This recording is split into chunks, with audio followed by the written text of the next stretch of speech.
in the DreamHack Last Chance Asian server qualifier. It's again, it's confusing. I think this tournament name could be very different and much more effective because at the end of the day, quite frankly, it's called the Last Chance qualifier, and it just makes people think it's the last chance to qualify into like Katowice or something, which it kind of is because you get points, but it's just weird. Like it's kind of just strange. Like in general, it's kind of a question mark. I don't like the name of it personally. Maybe it's not as bad this year because it's our second year of having it, but I'm still a little bit iffy on the name. So that's my opinion. But basically, this is a tournament. DreamHack Last Chance is in January, and this is a tournament which just basically says, hey, you know what? This is your last chance to earn points to get to Katowice or to affect your Katowice seed. It's a little silly because not a lot of people who really need points qualify because it's only a 16-player tournament. So there's definitely an effect there as well. What a scout from Classic, straight to the proxy. This man either knows ByuN very well, or he's got very fortunate. I would trend towards thinking that he just knows ByuN very well to just walk here like this, as ByuN has to send new SCVs out to finish this barracks. That's going to be a pain, and that is going to be a problem. You can see actually a second probe leaves onto the map as well. So Classic, momentarily thinking about some ideas of what he might want to do with this. As you're going to be seeing the SCVs showing up, and delay on the barracks, and now you've had to pull 3 SCVs onto the map instead of just the 1. That's obviously a little bit disastrous as well in general, as he has 1 more SCV here, by the way, as there is a probe coming across, so he kind of needs another SCV just in case, which is still going to take some damage. I mean, you want to try and keep these separate and make sure you can absolutely finish this barracks up. That SCV's dead. No, he dodges the probe shot. Oh my goodness, SCV might grow as we start up the Reaper. Obviously, just not great for ByuN. Honestly, it wouldn't be so bad overall if it didn't delay so much, right? Because obviously his, now his factory is delayed, now his, money is delayed, so you can't expand as quickly because he's been running units around silly. There's just a whole bunch of reasons why this is a complete disaster. So, yeah, it wouldn't be so bad if it wasn't this entire situation, is basically what I just said, which is kind of stupid, but no, it is obviously pretty rough here from ByuN, and slowed down heavily. I mean, the good news, he did finish the barracks. In some ways, I almost wonder if it would have just been worth just cancel and rebuild at home, because now this Reaper's just going to pull back home anyway. I wonder if, I mean, that might have even just saved time by the time the SCVs got back there and so on. I don't know, that's one of those rough calls, right? It probably is just a bit faster to finish in the center, but then you'd also be up 2 SCVs, so maybe, back at home, so maybe that actually would have been a benefit. I mean, I guess now, by continuing to commit to it, and finishing it up in the middle of the map, you also threaten Classic still, and he still has to kind of respect that a little bit, right? So another factor, I suppose, to consider is kind of how Classic feels about it. And if it finishes in the center, I guess you got to respect it just that little bit more, really give it a little bit of, the respect and all of that. But that said, Classic probably feels pretty comfortable anyways. He just went 2 Stalkers here. He'll get a battery in the main mineral line just in case it's double Reaper, because he doesn't know that this barracks left, right? So he's just making sure he's not going to take damage, so he will take some precautions. So there you go. I mean, that's what I was kind of talking about. As we do have our blink is coming through on the Twilight Council. It's just going to be getting that going as the Reaper is going to be pushed back by the Stalkers. Robotics facility is going to be on its way up. I'm just going to be seeing additional racks on the way in as well. So getting this going. A couple of Widow Mines continuing through.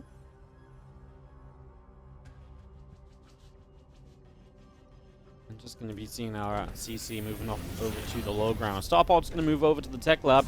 I'm just going to see our Widow Mines will go into the medevac to try and deal some damage early. At least we have 4 of them. And the best way to try and get some damage done is factory goes back on the reactor. I think that's a misclick, and now we do swap it over. And the barrack's going to make a tech lab. Okay, so everything's pretty standard, to be fair, right? There's not really much kind of craziness in all of this. And it's pretty standard across the board. Let's see how it continues on from here. Let's see what these Widow Mines can do, because you really are in need of these Widow Mines finding you at least a little bit of something. If they don't find you anything at all, then you really are going to be in a little bit of trouble, I'd imagine. So let's see what happens as Widow Mines start to drop in. First one in the back is going to get burrowed up. That's going to be a single probe kill. We burrow up here. Blink's done. Oh, he blinks in for the medevac, which means you lose a Stalker. Now, don't get me wrong, obviously it's actually not that bad, because obviously the medevac now goes down. These other 2 Widow Mines were not in the best position. Now you've got an Observer here, and they will just go down without doing much. But I really did think that was a moment, actually, where losing 1 Stalker was almost unnecessary. I mean, he wouldn't have lost it if it didn't misblink, right? If everything had gone down to the low ground, it would have been fine. because one of them got caught high ground, that Widow Mine actually became effective. So, yeah, a little bit of a weird situation, but not the end of the world, and the game shall go on as we continue to settle down into this first map at TVP today. Again, best of 3s until we get to qualifying matches. Qualifying matches will be best of 5. That's how today's qualifier works out. In case you were wondering, as for now, we've got this Raven coming around the back.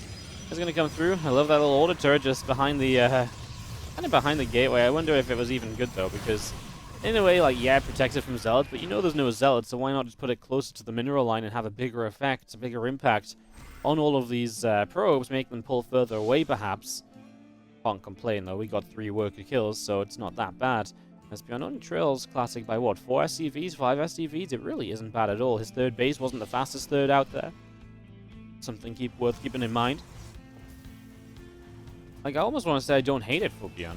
I know he's not exactly had the prettiest of games, but like, I don't hate it. And okay, Classic's maybe fairly freely able to move along and kind of get into his storm and stuff, but, you know, ByuN can play a macro sort of game from here, I think. And while the start was not great with that SCV being pushed away off the barracks, like I say, I think we're getting to a point where we can make some stuff happen as our bio units come forward. We'll force that Stalker to blink back right away. Just going to be seeing ByuN. Well, we'll continue to settle down. It's just going to sit atop this ramp. Moving out across to the upper right side. So he really is going to go and put a bit of pressure on, but he's not going to get there before Storm is done. He still is waiting on Medivacs to come and join him here as well to really make this army effective. Just going to be seeing those showing up in a few moments' time.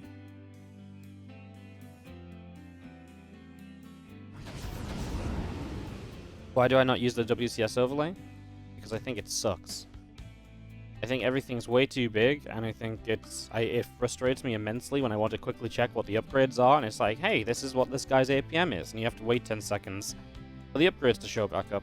I think it's absolutely critical. You can always glance at the upgrades and know exactly what upgrades are on the field. I don't like WSS overlay at all. I honestly just think it's so big and clunky. I really think it's ugly, so I just never liked it at all. I know a lot of people do like it, especially over this one probably, but I don't know. I just never grew to like it, and some of the observing things suck as well. Like, I also don't like, to really go on a rant, you know, like this down here, I don't like it because it makes all of these smaller, so they fit in, like, one line, and I feel like it's harder to instantly count units, because if I select this, like if I select part of this, I can tell you that's 18 units that I've got selected, because I can do 8, 8, 2. But it's so much harder, because then if you have like 18 units selected, it's got like 17 units selected, it's like 12, and it's like, well, you can't make the judgment of how many it is as quickly. So I don't know, there's just a few reasons I don't really like it. Never really took its fancy. I only use it when we're made to use it for certain events, basically. Anyways, we do have our Zealots moving down here, so Classic's going to get aggressive. Now, there's a drop from ByuN in the main. He does get a wall-off up to buy some time here. He had a lot of units in the Medivacs, though, so they just weren't here right away. What are we going to do with these High Templar? He hits an EMP on the High Templar, but not all of them. Sorry, I meant what was he going to do with these Ghosts, and he does hit EMPs on the Templar, but not enough. As ByuN is still kind of holding though up on the high ground. Oh, big storms, especially on the SCVs, who are surrounded by Archons as well. We're going to get the Prism, mind you, so that is going to be the end of Warpins, and we're still fighting over here, remember. This drop has been endless, so it's just been sat here. It actually ate up the whole of the Super Battery already, so Super Battery has already been used, and both players are going to take a freaking beating, because Classic does end up losing everything. And he's going to lose a couple more Stalkers here before this is done. No Concussive Shells is a shame, because they would have made that Stalker kill slightly easier, as this Stalker blinks to the background. And Classic has money to spend on a Warpin, and he has a few Stalkers coming up from the natural, which I guess makes a bit of sense. Okay, I mean, just going to be seeing this, a couple of Medivacs leaving now. A lot of the production that was shut down by this drop gets to come back online, and Classic will not have as much money. He kind of just sat in the bank, not being used at all. So this was a pretty major moment, huh? Just going to be seeing the command center lifting off, going to go down to the low ground, take the third base location. Just going to see this Bioforce settling down. Still over on the left side watchtower. Stalkers and High Templar and a couple of Zealots continue to make their way around. There's the battery coming up, and a few Ghosts on the way as well here from ByuN. We do just get to settle down a little bit right now as our bio units continue over. See what they will do. And interesting situation then. Classic really lost everything running into that natural, and yeah, I mean, he really just took so much damage on the same time. You know, he lost, what, 20 workers of his own? It wasn't quite the same damage that ByuN took, but you know, when you look at the army graph, you can see how much Classic threw away that wall-board ByuN time. And honestly, then just being able to fight here, and the tank shots eventually, they're not good against Zealot's tank shots, right?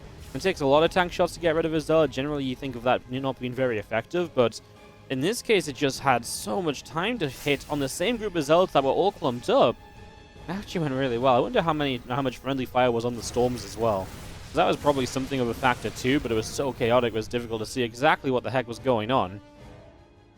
Let's do have additional ghosts continue to build. Vikings and Marines continuing out as our medevacs will be joining this army in just again.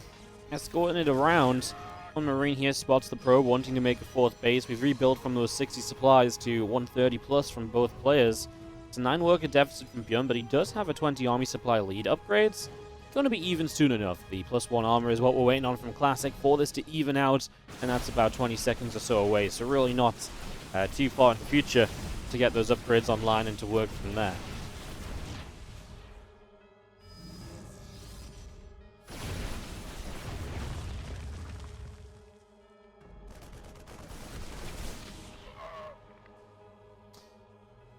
And now down to the bottom side, just going to be seeing this Bioforces out on the left, so ByuN needs to actually come in to reposition, because at the moment he is in completely the wrong place to actually fight against this. We will scan ahead. This Raven needs to not get Matrix. He does drop a he missed the Matrix. He wanted to Matrix on the well, he wanted to Matrix on the Prism, right, but he hit a Stalker. It's a little awkward. The EMP, or the feedback, did come down. Classic's army just sucks, man. I mean, you can just see there's no power in this. The Storms didn't do anywhere near enough. And now he's going to start building 2 Colossus at a time, which is nice and all. But, I mean, that might catch ByuN kind of unprepared to deal with Colossus. But does he just have too much army that 2 Colossi doesn't matter anyway? I would say probably yes. You look at the supply counts, 92 to 43. If ByuN just goes right now and hits when it's 2 Colossus, no extended thermal lance either, it's going to be really tough for Classic to manipulate this fight into something that lasts long enough for him to be in a winnable position. Maybe a couple of High Templar can scare ByuN for a few moments, but ByuN has the tools to get rid of the High Templar and the, the Storms, so it's not like you can use that as a major way to delay. Counterattack can be met by a group of bio units as well, so ByuN prepared for Classic. Going for this, basically, as here comes the Ghosts. He has those High Templar in his side. EMP, I mean, the first Storm is actually going to be good because ByuN walks right into it. A little scary. I mean, still, the fact remains that he just has so much. You can just stim into these Colossi and kill them off. It was actually a little scary because he walked through the entirety of that storm with pretty much everything. But it is going to be enough for ByuN to take game number 1 and to come out of this with a lead after, well, a crazy defense on his natural expansion. Can't quite believe just how well that one went. GG's, ByuN takes the 1-0 lead. And we'll be heading ourselves right-hand side. It is going to be from the Shopify Rebellion. It is ByuN, who is 1-0 in the lead. It was a weird start for him. But, yeah, I mean, honestly, I think it's a situation where if he has those 2 extra medevacs at home, they don't make as much of a difference as what they did across the map. What they did across the map was incredible, and really kind of flipped the game around for ByuN. And honestly, I mean, that fight could have been even better because he also had 2 medevacs which came back home and were sat on the high ground, although I wonder if being on the high ground was a blessing, as you kind of kept them safe from Storms and Zealots for a while longer. It was definitely a very intriguing fight to look back on, right? It's definitely one where a lot happened in a very short period of time, and I'm sure both players were kind of in a bit of a perplexed situation as to what had just happened or what was going on after that. Yeah, very, very intriguing.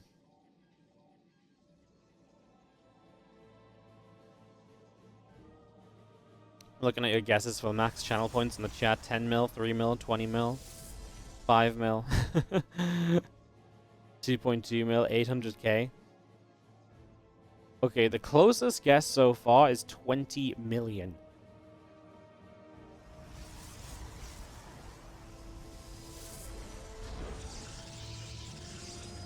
It's actually 16.2 million, man. It's insane. Somebody has 16.2 million channel points. Like, hello? And we thought that getting to 1 million was tough. And they're just going crazy. So that's how many points someone in my stream has. I won't tell you who it is, but they're just hoarding away their points. Crazy.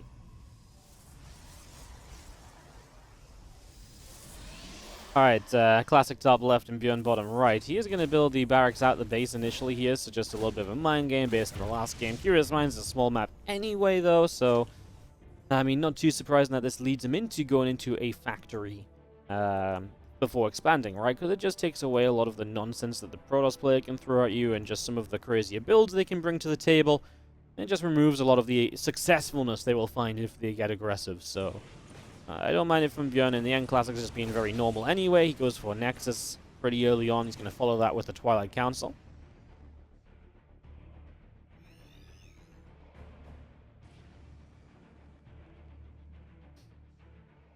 Reaper comes back around, and he's going to hop up into the natural expansion. Up, back down. Still just seeing the starboard is on the way. Stalker firing away at a Reaper already. The Reaper does get pushed out of here as we get this shoved out down to the south side. Twilight Council finishing soon. Warp Gate finishing shortly. As our Reaper comes back up. Up and on in. Trying to see what else is going on here.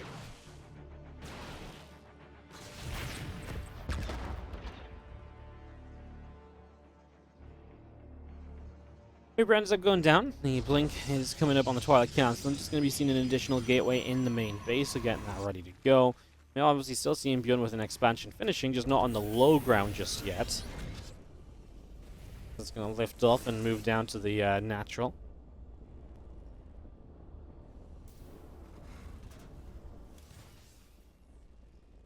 A few Widow Mines are going to be lifted into the medevac, and away we go. Off on a journey to the upper side of the map. A few Widow Mines will look to get some damage done here, and let's see if ByuN can find some success with that.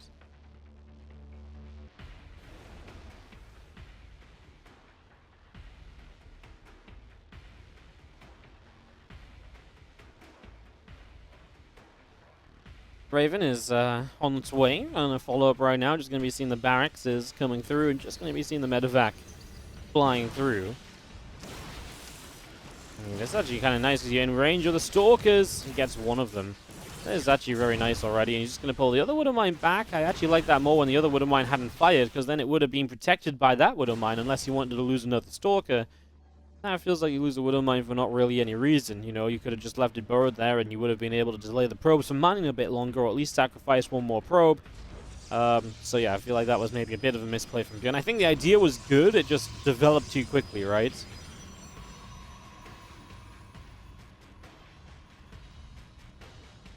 That's going to be seen up. We'll pile on the left-hand side, get this Nexus down, and that's how we continue for the moment from Classic. We do have a bit of movement in the upper right-hand side. It's the Raven is coming across the map, so ideally, if you can get this Raven across the map and get it to trade now, and then you actually get it back home to still be, oh, nice catch on the Observer. An auto turret will guarantee that kill. This is, you know, this is nice. It's free damage already, and as long as the Raven gets home and you can use it with your main army later, then you're just making use of energy, which you're probably not going to use anyway, right? Because a lot of the time the Raven will max on energy unless you're going for like a very early push. Obviously, it depends how early you push. If you want to push with like 2 siege tanks, yes, now the Raven won't have as much energy for that push. As the Raven heads on down. 16 million channel points means he owns 85% of Wardy's channel. You guys want to know how many channel points were accumulated this year? 410 million. So this year, 410 million new channel points came into circulation. That doesn't count from previous years. Which means that this guy actually owns 3%, 4% of the channel points that came into circulation this year. One person. He doesn't have the 50% plus, but he's got a bit of something. Yo, leave will be W, my friend. On the $100 donation. Merry Christmas. Merry Christmas right back at you, mate. Do you have a decoration from last year? I feel like you might have a Santa or something that I can put back on the tree. I'll have to go digging through the special decoration bag. But thank you so much for the $100. I'll mention it again properly after the game. But thank you so much for the generous donation. I'm just worried that we're about to kick this game off because Storm's finishing and ByuN is dropping. So things are about to get a little bit exciting right now.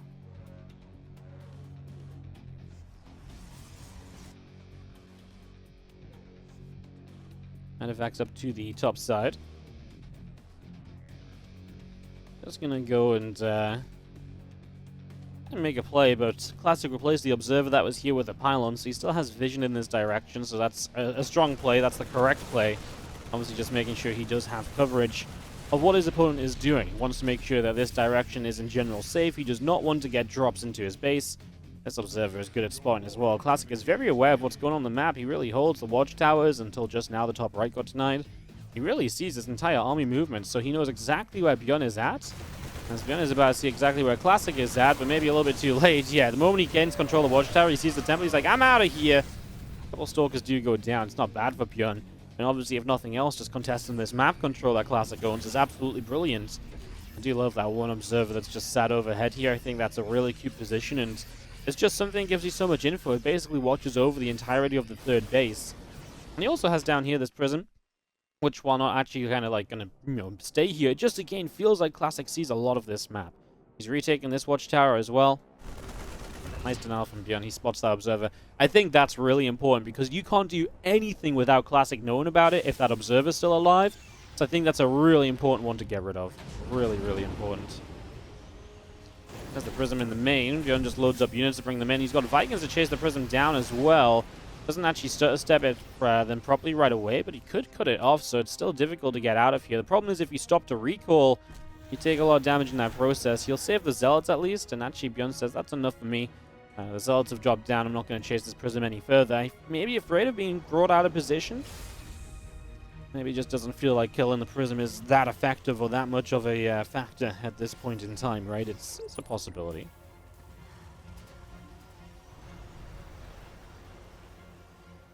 Just going to see a couple of Colossi coming up and just going to be seeing the Bioforce settling around on the front of the third base.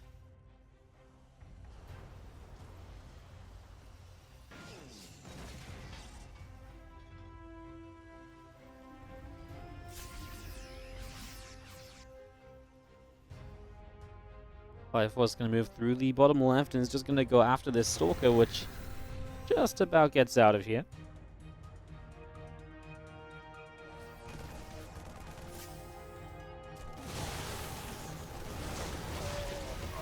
Couple storms coming through already. Vikings are going to go for the Prism and actually gets it with a Templar still inside. I mean, that's just sloppy from Classic. That could have been further away. That didn't need to be as exposed as it was.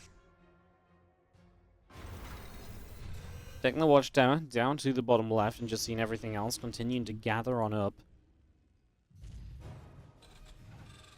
Spy army pulling back a little bit. It's just going to be seeing our Zealots, Stalkers, Colossi, all of this moving in right now. We're going to see a Sensor Tower is denied right away.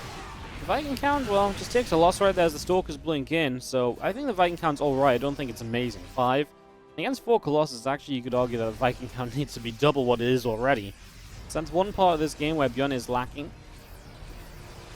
And Classic is somewhat right to kind of put himself in a position to kind of maybe try and push in here. Very open space, mind you, so it's difficult to kind of justify a fight. I don't like these Zealots, so he's ran through the only choke point available here. Now, these Vikings, what are they going to do? The High Templar are very far in the back as storms start to come down on the Vikings. Now he's hitting storms on the ByuNs. Now you've got to pull away with the rest of this army as ByuN. A few extra storms at the end here. Does he have the health to get through this? I mean, the Colossi are low. The Marauders get on top of them for a few moments. They will die. There's just a Zealot left in the mineral line. That Archon comes online. And what is it with these two and just having fights where everything is dead at the end of it? There is a single Zealot, by the way, that is still wreaking havoc on the SCVs. It will finally go down. 15 workers lost, but only 7 workers behind in total here. ByuN definitely not the end of the world for him just yet. His work count strong. His army actually looking good compared to what Classic has as well. And man, the big thing for this fight is I really think Classic just engaged through this choke. This is a very open space. If he brings some units around this side and he has some Zealots from the top, then he has Zealots. I don't think ByuN even stands a chance in this fight, but because he runs through here, all the Zealots get clumped up. ByuN even uses his siege tank to create a second wall, so the Zealots have a horrible time.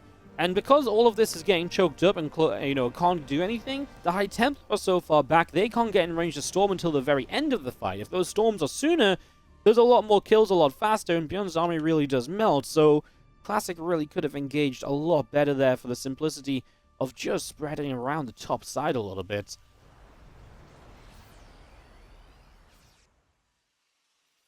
That's going to be seen. Our units still in the middle of the map.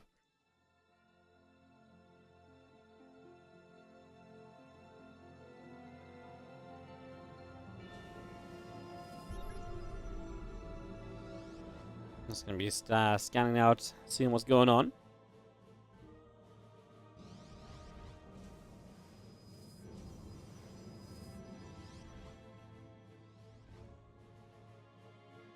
Only starting to press down to the bottom left-hand side. He's going to be moving in towards this watchtower where Marine gets sliced away at already. Have another fight here, perhaps. Obviously, this time ByuN will probably fight on this 4th base, which is a planetary. That alone might help. It'll make it a little bit tougher to justify an attack in, as we otherwise just see the force of Classic, just figuring out where he wants to fight this time. I like this little missile turret as well, just in case some DTs are showing up.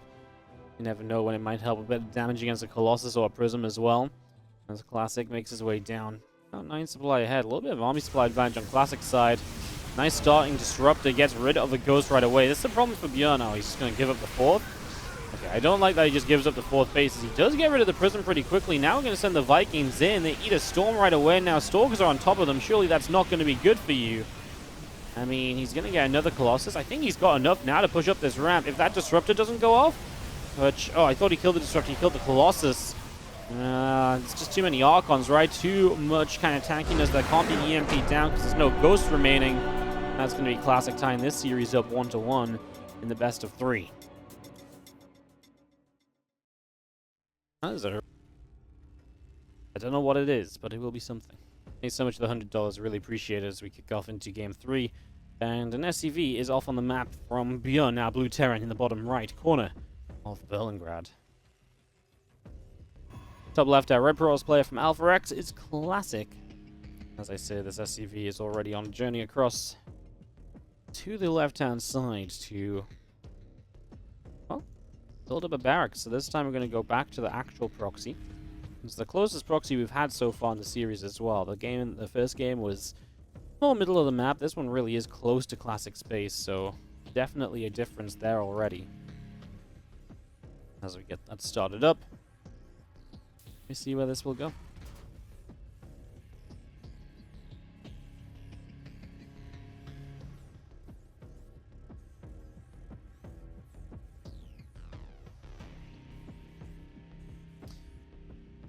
Well, this probe just comes straight across the map, so it isn't scouting for the proxy, but of course you'll see the lack of a barracks in the base, and that will immediately tell you that there is in fact a proxy on the map, right? So Classic will have the information pretty quickly to do as he wishes and to decide how he wants to go about this.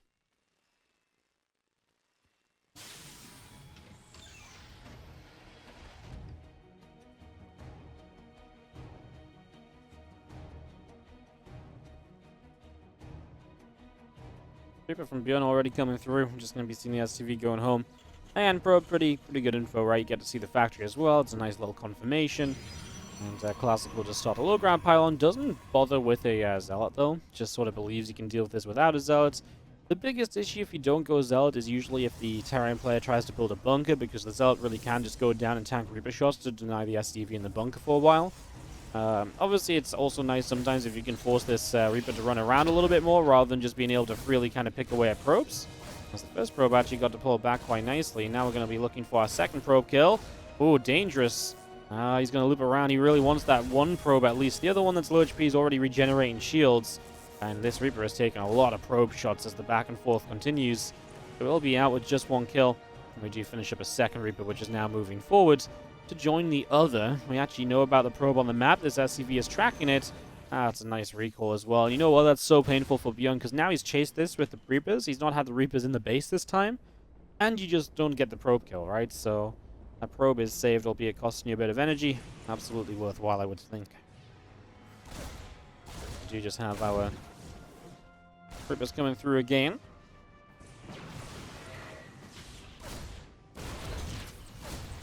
So we're seeing a couple of probes going down then this time. I mean, we got up to 3 workers killed, so that's 4 in total for the 2 Reapers. Obviously, they do scout the Stargate as well, so it's not just damage, it is also information which they have been able to gather there. That's always a big plus. As our Stargate lightens up, and we will see a first Phoenix on the way out now. So that's just going to rally forwards. As again, Warp Gate coming through, Viking in production. And Tech Lab on the factory. I imagine we see a Cyclone. We just play straight up, just very anti-Stargate here. Not really any questions to be asked about that. Just play anti-Stargate and deal with it, get rid of it, and go from there right away. If you play anti-Stargate from such a quick point, you can, a lot of the times, really just kind of shut down the Protoss and sometimes have some very aggressive pushes. Tech Lab on the starport I'm worried about. Mostly because I'm worried in case he actually goes into a Raven against Phoenix. Kind of feels scary. It's just all good. I mean, you just don't have any units here because the barracks was out on the map this entire time, so you've got a landed Viking against 2 Stalkers and an Adept, which are genuinely going to pick away at this depot. I mean, you're going to start losing SCVs to get some extra HP on it. Cyclone locks on. Obviously, you do have the command center for vision on the low ground. Just gets the Adept with that final shot. Unfortunate for Classic. I mean, a mild win for ByuN anyway, right? Because it's not like that Adept is super meaningful to Classic either. If there's a unit to lose, it is the Adept. Stalkers are typically going to be the better and more expensive unit to keep alive, so yeah, not bad from Classic coming forwards and having a pretty good time to begin with there, as 2 Stalkers and 2 Phoenix are going to sit towards the center. It's another Phoenix that will join up and just going to be seeing a probe continuing down as well. Robotics facility is building in the main base. Going to be seeing another gateway dropping in. So there's going to be 2 extra gates in production right now. The Robo is still coming through. Phoenix and the Sentry coming up. I'm just going to be seeing our Stalkers able to pick off that Widow Mine. So that Widow Mine will fall. And now just going to be seeing the Phoenix and the Stalkers just kind of swapping roles, right? The Stalker's going to pull back. The Phoenix is going to take a much more active kind of position on the map. And we go from there.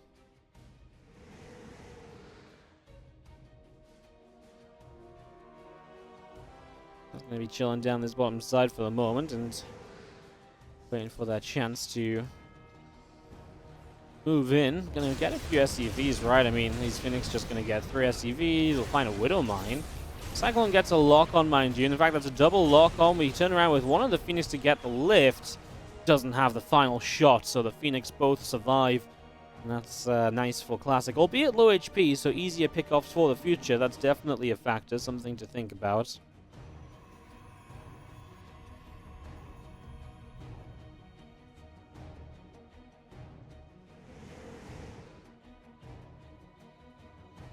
It's going to be continued setup at the moment.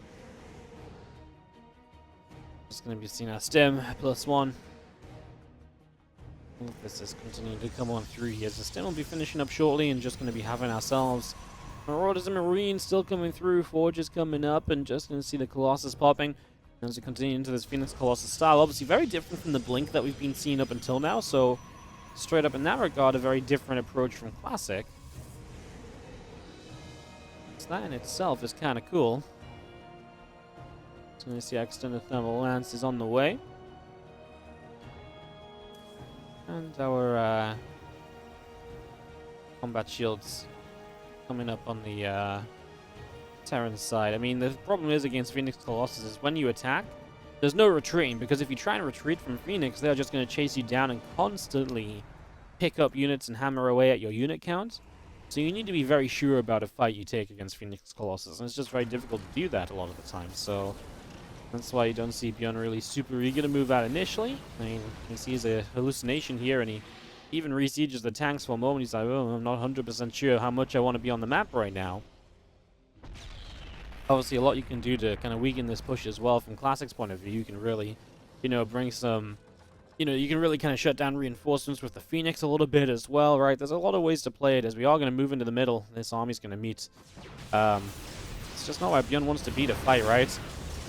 And yeah, the tank siege. We do have the Phoenix. They actually had to lift the Cyclones as they got to relock on. ByuN was pulling SCVs. Oh my goodness. He was pulling SCVs, and now he's like, oh, you're attacking into me. Was that actually an intentional SCV play? Must have been, right? He sends them all back to mining.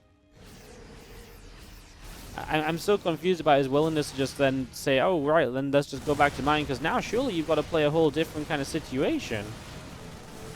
Doesn't seem like the sort of thing that just comes easily, but alas, here we are.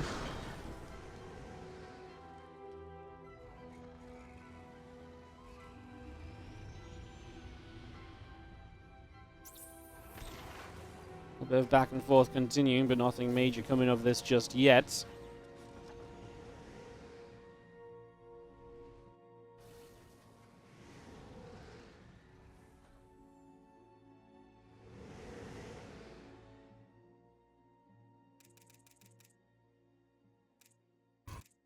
Well, Protosami is just going to be hanging back then, and we get a few moments then of hanging out before we continue through.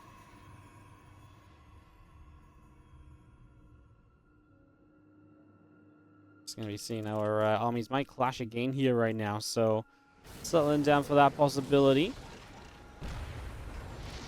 Obviously, with the tanks pushing forward, ByuN is going to continue to take some pretty good map control, right? So really pushing forward into dangerous positions, trying to make something of this.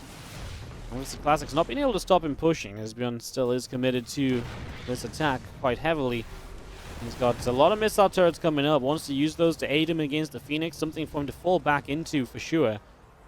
Definitely going to be playing a role here, I would imagine. As that Phoenix get positioned, here come the Colossus starting to make a move forward. Well, the missile turrets are done. Phoenix want to lift up all the tanks, but you want to get rid of the Phoenix because of that, so then you can actually get your tanks back down into the fight, and you see the effect that has. Suddenly the Phoenix are gone. The Colossi can't move forward, because if the Colossi are moving forward here, they're going to be running into the tank fire, and obviously they just can't afford to do that. They can't justify those sort of trades. And that is a big part of the problem in this situation now then. It's just going to be seeing this army of ByuN continues through. You do see Classic trying to come around the other side, but the tanks have already repositioned. Now the Colossi are going to take some free hits as the Stalkers are in the back. Remember, the Stalkers, they do not have Blink, so they can't be as effective as they want to be or as mobile as they want to be. Although now the Vikings will kind of just give themselves up. He gets one more Colossus though anyway. Just worried that this is all happening out of range of tanks, which would make this so much simpler as reinforcements run into a Colossus. He's actually going to not get it. Oh my goodness, it was close though. ByuN stims forward. Now he will get it. This Archon goes down. I mean, this is an army supply advantage ByuN, but a worker lead for Classic. That's where we are left at this point in time, as we see the units are going to continue to shut down reinforcements, and that's been kind of the big reason of Classic going into the middle of the map here. Shutting down these reinforcements has really slowed ByuN down a lot, has really put him into a much more awkward position, and has definitely made him think twice about exactly how this is going. Very, very interesting to see that kind of development, because yeah, you really did just have to slow this down a whole bunch right now. And ByuN is going to lose out on these missile turrets now as well. We see a few of these Stalkers being picked off. A couple of libs on the way. Remember, ByuN's just on 2 bases. Classic feels comfortable enough to take a 4th base. And ByuN's power is going to be in the siege tank count. Can he get those tanks into a strong position again? This time, Classic's army is going to be better versus tanks. Immortals being made. He's going to have a lot of Archons and Zealots. In fact, fight breaking out right now as these Zealots start charging forward. The first couple of tanks, I mean, not even sieged yet, right? As we're going to be seeing the SCVs coming into buffer. Now Classic knows absolutely this is all in, and he doesn't really need to be out on the map. In fact, being out on the map is one of the more dangerous things he could be doing right now. Is, to be fair, a lot of these units don't very well against what is just a good amount of bio. The Libs get sieged up to help against the Zealots. The Archons are going down on the top right side of this fight as well, and Classic is losing so much army supply. ByuN cleans up another Immortal as he gets to continue through, and he is going to end up on top of a base here in the very near future. And I don't know if you can warp in enough Zealots to make the difference. Zealots typically would be the big factor in this, as, oh no, he's fighting out of range of the super battery. Now the super battery gets taken down. Oh, you just can't get enough units up in time. You can see the tanks firing and hitting with force. The Archons and the Immortals in the background as well, really dealing a lot of damage over there. As here we go, the probes are now pulling in. Those Liberators are doing major damage as well. Just big chunky shots on big chunky units. The probes gonna get blown up, and now the tanks target firing down the Stalkers as well. ByuN is gonna get the job done. My goodness, ByuN gets it done 2-1 in his favor, and he stays alive in the winner bracket of this qualifier. Does not have to drop down to the lower bracket matches.